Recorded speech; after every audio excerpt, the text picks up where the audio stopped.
Hello everybody and welcome back. Thank you very much for joining me. My name is Deborah Hatswell and you're listening to BBR Investigations. Paranormal families, supernatural DNA. And it was so bad, the family was rehoused. If you're a regular listener, you will know lots of strange things happen around me. And I've questioned several hundred times if it's just me. I think many of you out there do the same. I am convinced serendipity has been at play so many times in my life. But where do I start this week? I often explain these events when I chat with you guys, but what I have to share today is very personal and includes several members of my extended family. As you know, I've spent many decades trying to prove that unexplained events happen in family lines. Over the years, as I've spoken with witnesses to the paranormal and otherworldly events, I've been able to see many of them have parents and grandparents, children and grandchildren who also have the same experiences. Then many of us watch our own children as they too have their own unusual encounters. In some family groups, it's so prevalent that it's become the norm. It was like that for me growing up. I knew my parents and grandparents saw a spirit because they'd talk about it, always in a hushed tone and never raised outside of the family. My grandmother was one of 9 children, and I knew very little about her parents or her siblings, cousins, nieces, nephews. I knew statistically they were out there, scattered across the UK and the globe. And as I got older, I wondered more and more if it was just me that had to put up with the impossible events that I'd witnessed. In 2020, myself and my husband did DNA tests, and now, not really for that reason, but just to see where in the world my ancestry was from. It was fun finding the answer and following the family lines back as far as I could get. Then, when I had all the answers, I went on to other projects, as you do. Moving home, starting my own business. Navigating life in general became the main focus. And then just last week, out of the blue, I was contacted by a chap called Nathan, which is a family name. And he asked if I knew a lady named Lily who was his great aunt. And I replied that I did, as she was my nan. And myself and Nathan were related, and we were 3rd generation cousins. We chatted in messengers while we confirmed we'd found the right Lily, and he had. My nan and Nathan's grandfather were siblings. My nan was the youngest child in the family.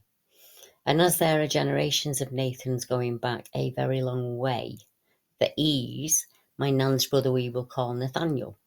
And in the next generation we have Nat. He's my mum's generation. And in my generation we have Nathan. And of course, all of the other cousins and family members that branch off from that. Nathan, slightly younger than me, he explained that there was a chat box with lots of the family in there who did want to speak to me, and I jumped right in. It was awesome seeing all of the people who had the same DNA as me, and we swapped family stories of each of us knew a small part about our parents and grandparents, and we were able to fill in lots of gaps for each other. And then the question appeared, what do you do for a living, Deb? And I explained that I was a paranormal investigator who collected witness reports and logged them, and then I shared them with others. My main aim being no one should feel isolated or ashamed of the events that happen, as we have no control of them. And then I waited for the obligatory silence that usually comes when I explain what my job is. But to my surprise, the complete opposite happened. Nat personally messaged me and he told me he'd looked at my podcast and he realised we both had very similar supernatural experiences. I was absolutely overjoyed. Not only have I found long lost family, it would seem for each of them it has been a lifetime of events that they struggle to explain. Here are some of those stories, and after I've read them, I will tell you about a strange case of my great uncle who haunted a family until they had to move, and how an experience of Nat's was a case I worked on only weeks beforehand and involves one of my investigators, Billy, who was attacked by a ghost in a hotel room. It's a good job I've got the messages to prove this because nobody would believe it. But for now, let me fill you in on some of the details. Little did I know, but my family members had been just around the corner from me this whole time. Many of them live in the town I lived in, and when I moved home recently, I moved even closer to them. I was explaining where I live, and my cousin said, Uncle Nat, you'll have to tell Deb about our grandma's flat being haunted and the lights that were seen. We should get our other cousins on here, as they've all got ghost stories as well in their houses, especially that house in Cottingham. Do you remember when a friend was sleeping in the spare room and he came running out in the middle of the night crying and went home?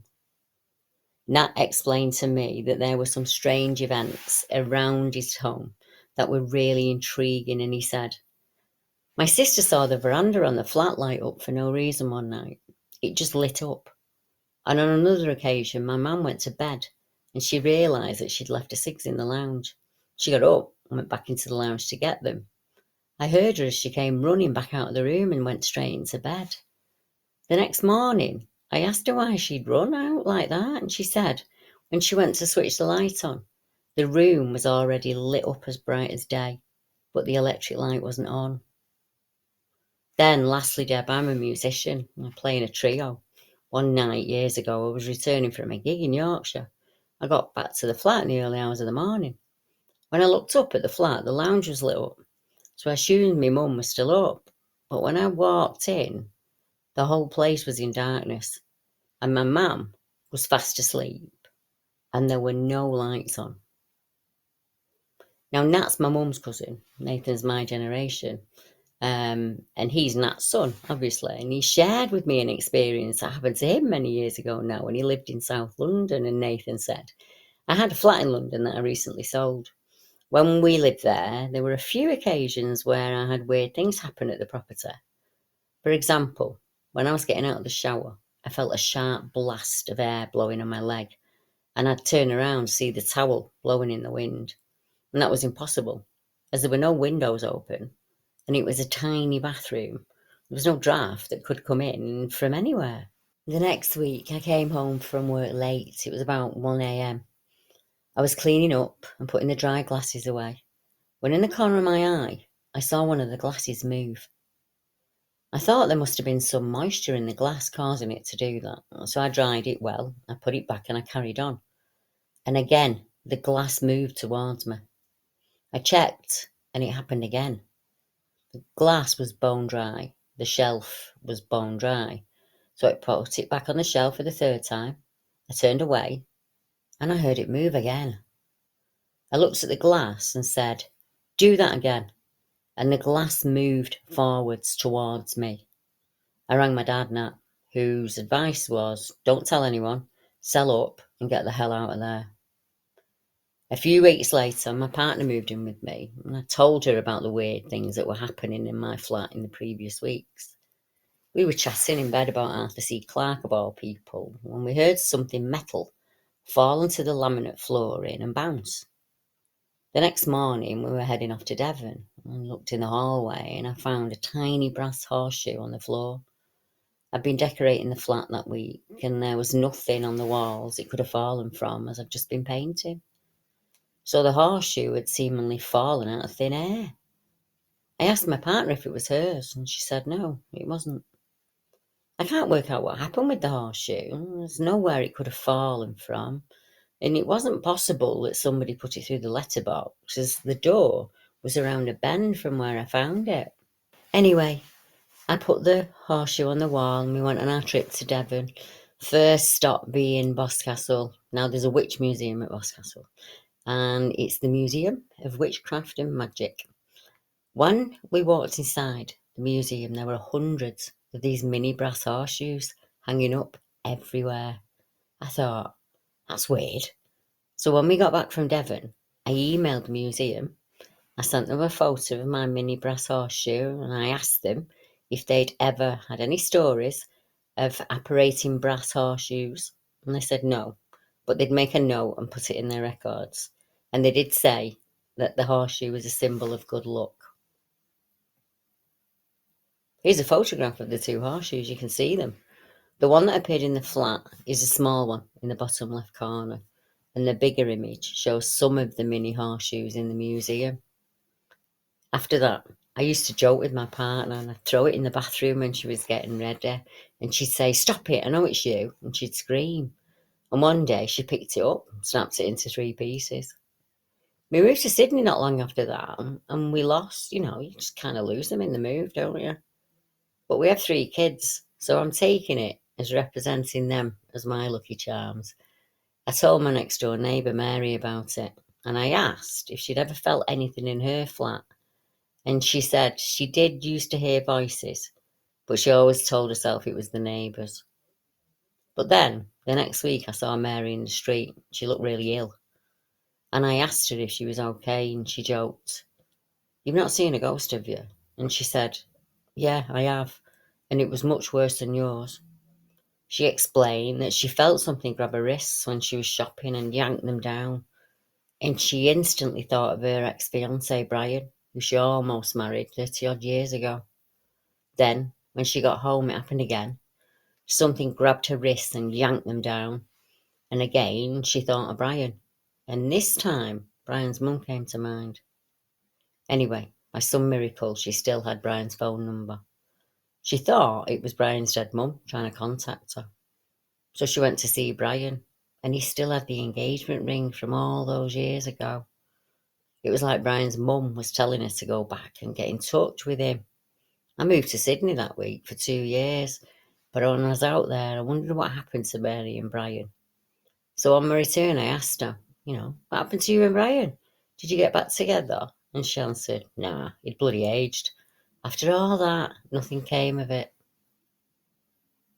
Clearly, something wanted Nathan's attention when it moved the glasses, or, throw horseshoes in his way.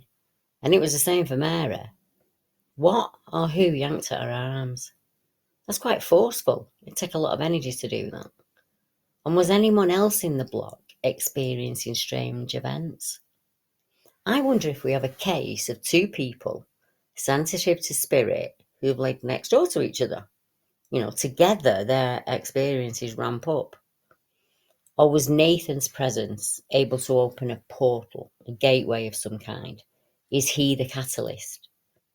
Mary, for a short time, tuned into that, possibly, enabling Brian's mum to come through? Or is it mere coincidence? And what do you think? My mum's cousin then joined the conversation and said, "Hi Deb, my daughter's coming tomorrow. She has quite a few experiences with haunted houses. So has her own daughter. I'm going to ask her to speak to you. I think she has a guardian angel looking after her. I've thought that ever since she was a small child. She used to say that she wakes up with someone stroking her forehead. Then, on moving house 3 times, whatever strokes her has followed her. It happened so much, she just takes it for normal now. Hopefully, I'll get her to tell you some stories of the ghost that lived in her last house. She put it down to that the house was, just built on top of a cemetery. She said she lived about 3/4 of an hour away from me, and on a few occasions she'd call me to go and stay at the house with her. I myself have never, thank God, seen a ghost. But one thing that I have had in the past is a very strong premonition that I have to respond to. And I'm glad that I did. It looks like we all come from a family of psychics. Thankfully, it's the 21st century, Deb, and not the 15th and the 16th. We'd have been burnt as witches. My very first memory of something supernatural or paranormal was being in my cot. And I was terrified of the things that I was seeing. And someone stroked my head.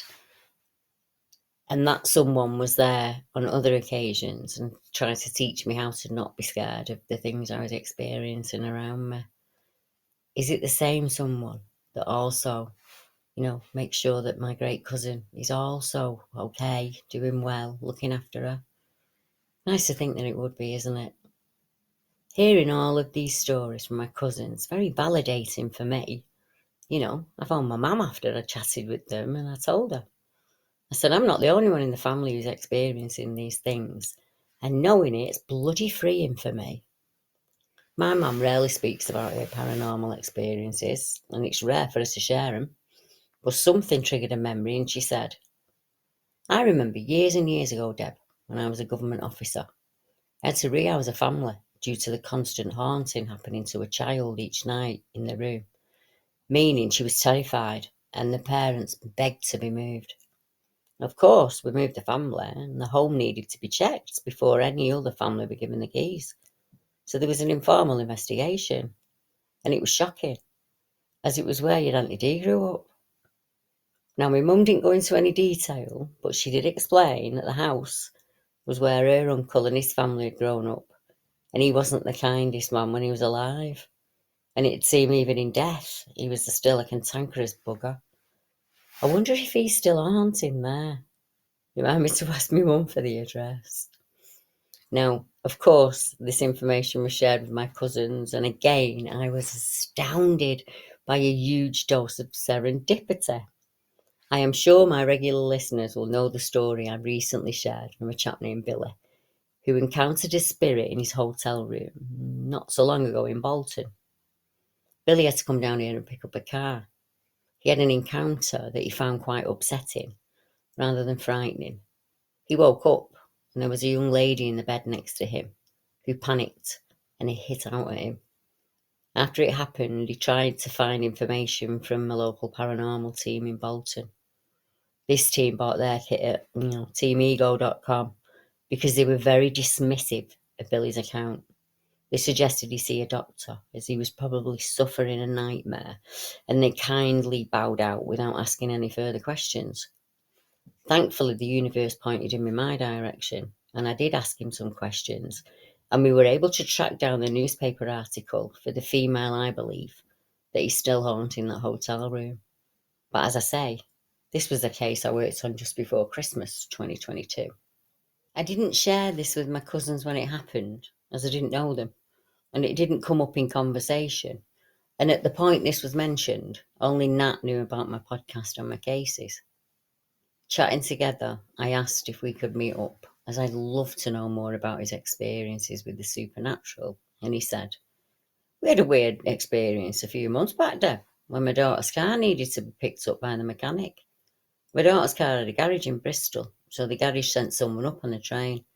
But because of railway delays, he arrived late and they booked him into Travel Lodge in Bolton. He said he got into bed and he wasn't sleeping. Next, he felt the arm next to him in bed, and it was a woman next to him. They started tussling with each other and she leapt out of bed and vanished. She was a ghost, and all I can think of, Deb, is that hotel is situated near Shifnal Street, which is a red light district. She could have been a working girl who came to a sticky end and is haunting the hotel. A few days later, the mechanic texted my daughter saying he'd found something about the hotel on the internet. I was so shocked at how my cases were intertwined with my cousins. I did manage to find the last, and sadly the young lady had died at the hotel after a medical condition, and there were no suspicious circumstances involved. I wonder if both she and Billy kind of collided, like their realities intertwined that night. I got to give Billy some kudos here. Most folk would have run screaming from the room. He did not. He sat on the bed and he apologised to her, and he told her it was safe to come back. I checked in with Nat's daughter and she confirmed Billy's story, so I was able to share this with him. Billy will be joining me on my next live feed, Tuesday the 11th of April. So if you got any questions, pop them in the comment section and I can cover them when we're live on air. I think the connection to my witness, Billy, is startling. I knew the day I met him he was special. He dreams things and they become true. But he's also a person who goes out of his way to help others, regardless of how little he may have himself. We need more Billys in this world. We need more discussions with our family and friends to show, it's okay to share. If you see something you cannot explain, you may not know that the generations of your family folk have also seen them. Is it in our bloodlines? What is different about my family or the other thousands of families out there with a similar history? Why do we have continuing events like this? The only thing I can answer for certain is that more of these things will happen in my life and in the life of my family. But that's okay. Like you guys, I'm not alone in this. It would seem that thousands of my ancestors are walking close behind me. I'll bring you both updates on this. And if my cousins reveal any more, I will definitely ask them if I could share them. One of my cousins mentioned a friend who ran from their house after a sleepover. And in another case, I explained that my, great relative haunted a family home.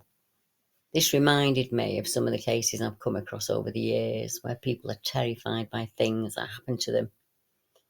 One's from a family who fled their home, and the second is a tale of a terrible demonic scratches. And in the third, we hear from a family whose father was confronted by a German soldier after returning home from war. In July of 2022, a family who lived in Teeside shared that they had to flee their home in the middle of the night following a series of very vicious paranormal activity. Lauren Roth began renting a house in Trimdon Avenue, Acklam, last November, but she soon noticed abnormal things were beginning to happen. The house, which is close to the Bluebell Beg, was perfect for Lauren and her family when she first moved into the house. But over time, things began to happen at the home that could not be explained. And this included Miss Ross began to get bruises on her body that came out of nowhere. Lights in the house would turn on suddenly and then go off repeatedly, and her son would wake up screaming in the middle of the night. She and her husband Stephen, along with their two children, Arabella and Caleb, only lasted 7 months in the home before being driven out by these nightly events. In the final weekend of June 2022, the family hit breaking point when 6-year-old Caleb started screaming in the middle of the night after seeing someone in his room.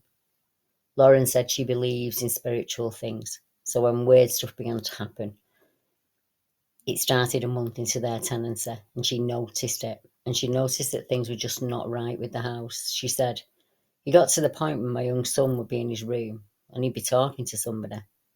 Before we moved here, both kids used to sleep all night long with no problems at all. Now it's different. There've been times when my son would wake up and he'd stand at the top of the stairs just staring into space." Miss Ross felt very worried that her son was having to suffer this, and he was also telling her that someone was in his bedroom. And 4-year-old Arabella said that she saw a cat in her room and she woke up with scratch marks. Lauren added, "Items are getting moved around in the house, things are being thrown down the stairs. And one time we saw something during the night." Miss Ross also said there was one occasion where she felt that she'd been choked. Miss Ross said the whole saga was traumatising, and it left her calling in North East paranormal investigators to try and work out what was going on. It's strange that when they were here, the lights turned off again, and when the paranormal investigators said, "If you want us to go and leave the property now, turn the light on," and they did just that. Miss Ross also said one medium told her to recite the Lord's Prayer and burn some sage. Since the family has now moved home, Miss Ross said that all the abnormal activity has stopped, including her son Caleb sleepwalking. She said, "I believe in the paranormal to a point. You see it in movies, but you don't think it's going to happen to you." We literally had to get up and move. We had no other choice. My son's still wary. He can't go upstairs on his own because he thinks that something's still there. If I'd have been aware of this case when it was happening, I wouldn't have fobbed Lauren off with a bit of smudging. The child is seeing things because he can. I think Lauren herself may have had some strange experiences if you read between the lines. I would have advised her to do what she'd do if she found a kidnapper in her son's room. Whatever it is that's scaring that child is a coward. Standing up to it, forcing it to leave the house, is something I would have helped her with. Think about it. It went for the smallest and weakest in the house. That tells me it has no real power. But for a child to be confronted by that, no wonder they were terrified. I know exactly what that feels like. I wonder if any families who've moved into the home in the intervening years have had any paranormal activity. I have actually reached out to Lauren, and if she gets back in touch with me, I'll definitely let you know. I did some research myself, wanted to know what was on the land, and I discovered that a few short steps across the Bluebell Beck, there's a strange case of Acklam Hall, which is very close to the home Lauren fled from. It is literally a stone's throw away, and it's said the hall is haunted by a lady in grey, believed to be the ghost of Charlotte Hustler.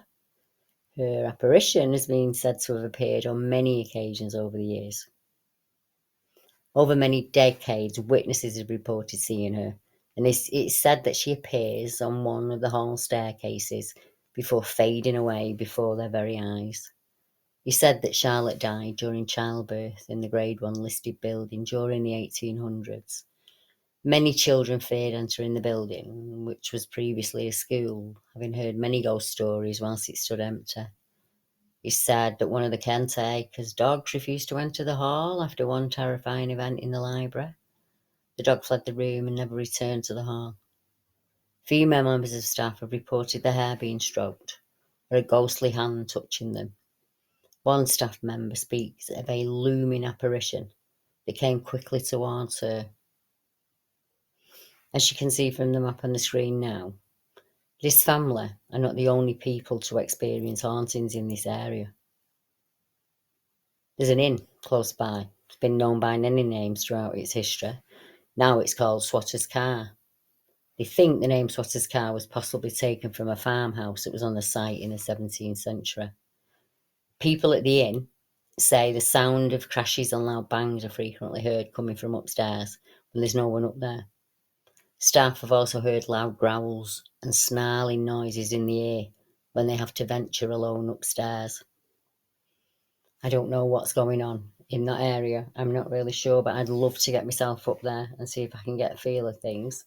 If I can swing it, I'll do it this year, and I'll go live from the area and I'll let you watch it. And now we go to my hometown in Salford. Not one of my relatives this time, but a case sent to me by one of my regular listeners to the show. It takes place in an area where I have relatives. I grew up on the Pennine Fault, and one of the areas there is called Earlham's at Height, and it was right at the tip of the fault line. The land drops away dramatically, downhill in both directions. In fact, my first home as an adult was on Height. I love living there, but I did have some weird experiences there, so the memories now are a bit tainted. But our listener said to me, my experience happened in 1988, Deb, when I was living as a student in Salford. I was in my final year at uni, I was 22 then. My housemate Jim invited me to a night out in Manchester, just a few miles away from our student gigs on Earlham's of the Height. Jim said there was a midnight viewing of The Exorcist at the cinema, and I reluctantly agreed to go. The film was a little bit scary as I expected, but I got through it, and I got home in the early hours, probably about 3 a.m. By that time I was just feeling tired. I didn't really remember much of the night, to be honest. I think I went straight to bed. It was the next day the strangeness occurred.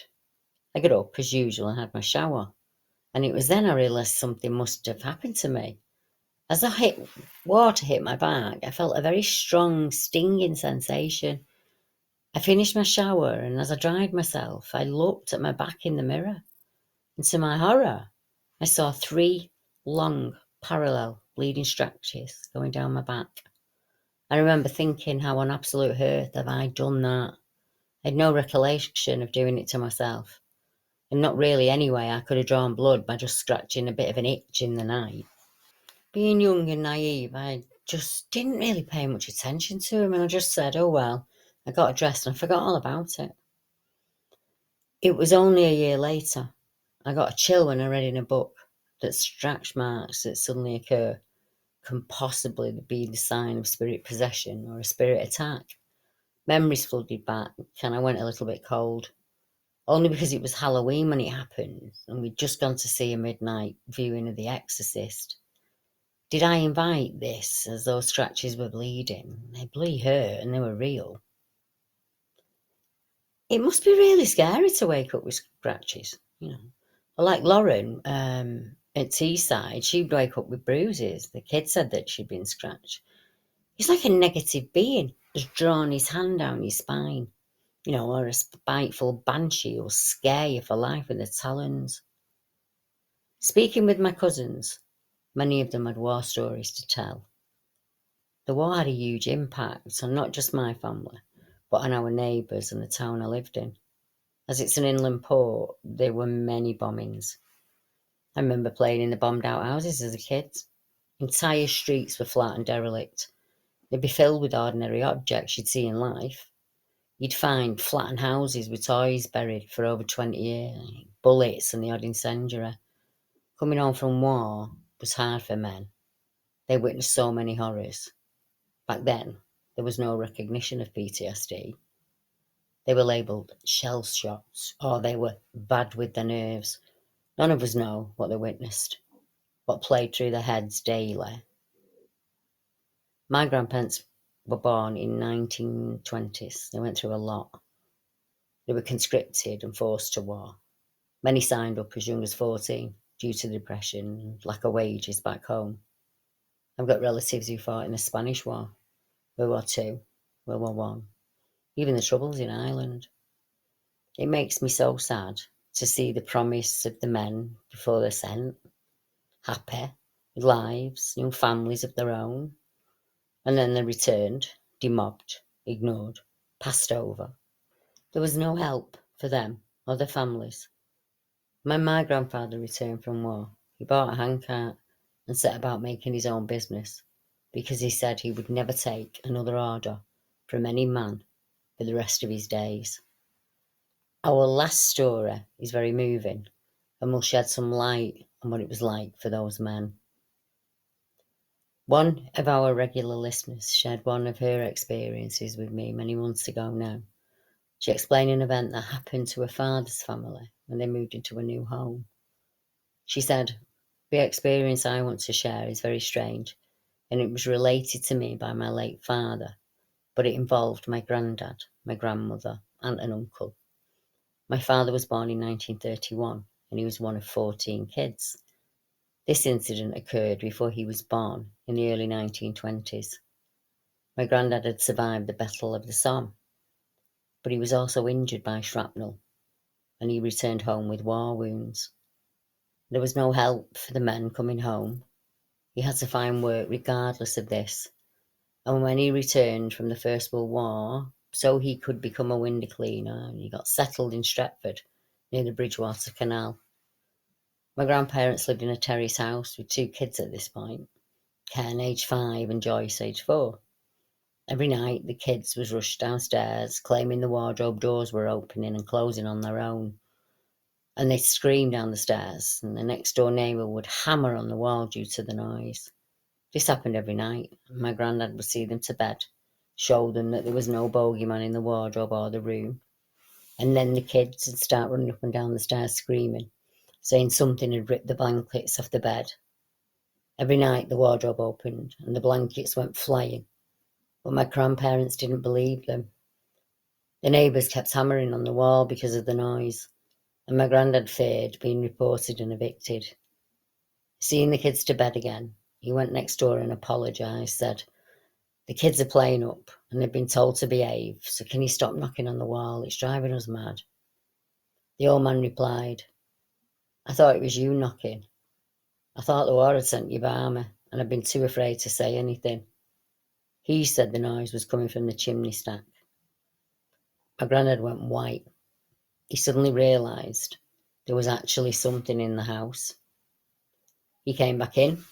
He didn't tell my nan what the neighbours said. He just assured her that everything would be fine. And that night, with the kids finally asleep and my gran in bed, he sat downstairs by a coal fire and waited.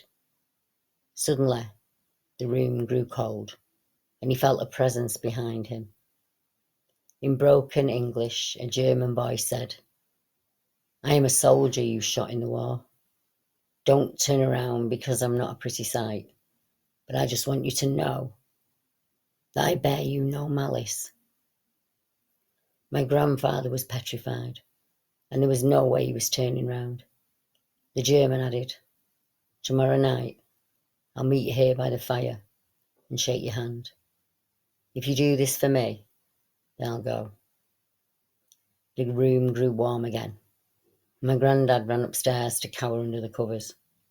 My granddad spent the night under the covers until daylight, and the next morning they fled, leaving everything behind. He moved them all out and into a house near Manchester United's ground. He swore that if he ever met that German by the fire, then it would have been the last thing he ever did. Personally, I wonder if it was PTSD. But it doesn't explain the kid's wardrobe, she said, while the doors opening and the blankets being pulled from the bed every night, or the hammering on the walls. My father asked him years later if he could have killed a soldier, and my granddad said, yeah, I shot people in the German trenches. We all did. It was war. I know so many of you out there can relate to tonight's episode, and I know so many of you who've had events they cannot explain. I don't have the answers yet on why it runs in families. I will have to continue to save these experiences and hope over time the answer's revealed. Until then, I can continue to share them with you as you share your experiences with me and others. We have a real chance now to make a change how witnesses are treated when they come forward. I always felt I should apologise for my experiences, so do many of the people I talk to. When in fact the opposite should be true. We should rejoice in each and every truth that's revealed. After all, it'd be a travesty if stories like these were lost in the ethos of time. To everyone out there going through events like these, just know you're not alone. Together we can make a real difference. A statement that will be silenced no more. Good night, everyone.